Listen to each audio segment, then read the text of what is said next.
And then when I did talk to her. Cooper, imagine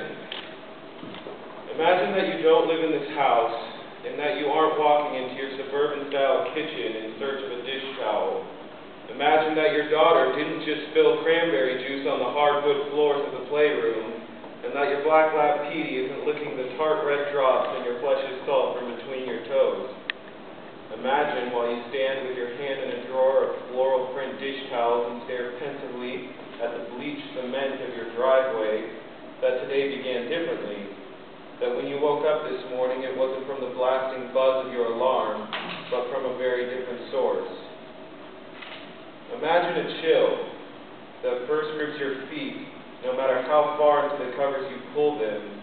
and then numbs your fingers no matter how far into your armpits you bury them, and finally creeps into your bones and your spine and grips you with convulsive shudders. Imagine emptiness. And the emptiness of the covers where the skin should be, the emptiness of the pillow where the hair should lie, the emptiness of the bed where your lover should sleep in the air where their heart should beat. Imagine that you wake alone, not to the crack of dawn through the crack of the curtains, through the crack of your eyelids, but to a cracking cold that should be reserved for towns where the sun doesn't crack their white horizons for 30 dawns or more in winter. Imagine fear, insane and irrational, adrenaline seething in your blood as your pulse quickens and sends it to all of your extremities, causing your fists to clench and your toes to curl, your eyelids peeling wide open and unable to close.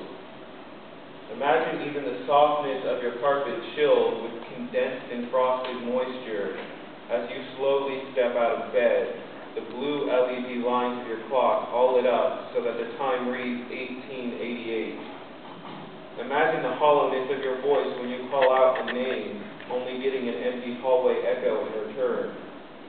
Imagine the wonder inside you, and not only the coolness of the stair banister and the stillness of the air,